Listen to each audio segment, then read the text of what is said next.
So this is our nice test jig. We've been using this for the last couple of years, taking it to shows and distributors, and it's been really a key tool for us, talking to customers and just basically showing them the different grades that we have available and showing them what we can offer them. So, you know, this is, as I said, been invaluable. The first thing we always like to do is understand what the customer's problems are, how things are failing on their OEM rubber bushes, and we just basically ask them, you know, what's happening. So rubber bushes normally fail for a multitude of reasons, normally down to basically compression set, you know, excess loading, they rotate and crack and then split open, especially on stuff that's bonded. Mm-hmm. It can lead to multiple different things, you know, straight from MOT failures to loose steering, kind of wayward driving sensations, clunks, bangs, just kind of all over the shop, uneven tyre wear, just rubbish driving, to be honest. Mm-hmm. So we have 3 different grades here, which we offer through basically all of our Land Rover and our classic vehicles, and we'll just basically run through them one by one. Okay. And just go over the top of them. So starting at this side, we have our comfort grade. So this is equivalent to our standard rubber, basically, a 65 Choret. Our dynamic grade, which is in the middle, is 75 Choret, and our performance grade in at 85A. So if you've ever been to one of our shows where we've had this on display and you've felt the difference, there is a small difference between the first two, leading on to quite a big difference on the 85 and the performance.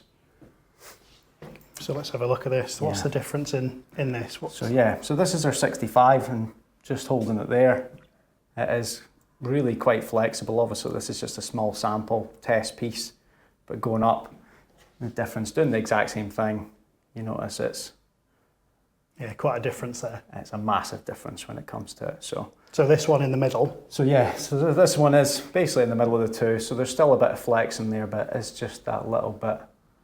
I don't know what the word is. Less floppy. Yeah, exactly. Okay. So depending on what vehicle you have, each of these 3 grades could be absolutely spot on for you. So, you know, going back to comfort, this would be our, you know, replacement OEM as such. So if you want to keep the car as standard, you know, that's what you'd want. So on a classic, you know, MG or Triumph, road going, you've done nothing to the car, you want to keep it as OEM as possible, we would always recommend sticking in the comfort grade in the 65 Choret. So like an MG BGT, that's the standard? Everything you would want, yeah. Okay. Yeah, very much so. You know, if you were looking to upgrade it, take it to the racetrack, you know, we also offer it in the performance, but it's something a lot less likely if you're wanting to drive it on the road as a normal car. Mm-hmm. For our Land Rover market, it's a much bigger selection. There's so many different uses for Land Rovers now. Yeah. So again, it really depends what you're doing in the vehicle.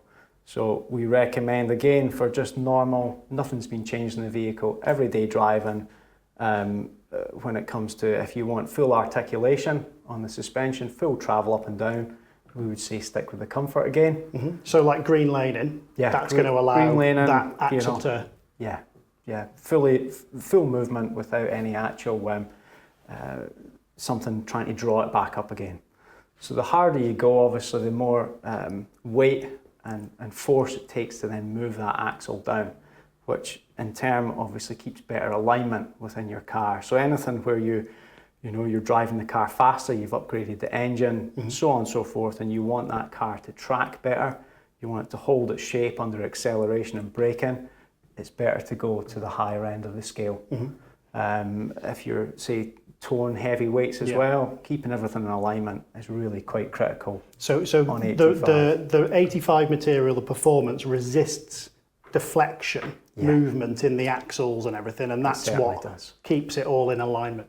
That's exactly it. So if you're somewhere in both and you do a bit of green laning but also a bit of towing, your 75 Shore in the middle is a best of both worlds. You get your articulation, still very comfortable, but obviously just gives you that little bit more feel within the car, just to keep it all under control better. So if you were a owner of a Land Rover Defender, for example, and you were using it for family trips and you were driving up to, somewhere in Europe or whatever, long days at driving, Yeah. would you go for this because you want the steering, or would you go for something like this for the comfort?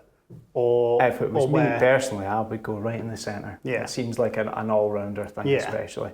Again, if you're adding really excessive weight to it, I would recommend going up to an 85, but it's down to an individual basis. Yeah. So The heavier the abuse, Yeah. so if it's towing or if it's got a camper conversion on the back of it, Yeah. go up the grades. Yes. And if it's more sort of standard everyday stuff, then you can Yeah. go for either of these two. Yeah. And then this is your OEM, and then this is your OEM Plus. It's a little bit nicer steering, but it's still as comfortable. very much so. And when it comes to polyurethane itself, it does outlast rubber by some margin, down to multiple factors of polyurethane. So the biggest one on rubber, again, we spoke about earlier, was just the deflection from the arms. Polyurethane's great because it springs back to shape a lot better than rubber. It's a lot less prone to any cracking and anything like that. We also beat it on compression set. So rubber, if the car's sitting there for a while, the bush will actually sag down and set a position, and that's mostly where your knocking noises come from. Polyurethane's a lot less susceptible to that. So is that similar to tyres then? Where you have to rotate your tyres after Exactly. couple of So yeah, so you don't get flat spots. Yeah. Bushes should be in the exact same manner. But on polyurethane, you can leave your car parked up in the garage and not need to worry about it. Comes back out, the car will still be in full alignment. Not a problem at all. And these are resistant to oil and fuel and everything? So there's not a problem in that. So, you know, there's nothing going to be degrading it underneath your car as well. Yeah, because I think rubber swells, does it, when... It can do, yeah. It'll just break down natural rubber and destroy it. Yeah. But yeah, again, it's all on a base customer basis. So if a customer ever, you know, is unsure what to fit to the vehicle, give us a call anytime. We're more than happy to hopefully guide them in the right direction. Yeah, sounds good.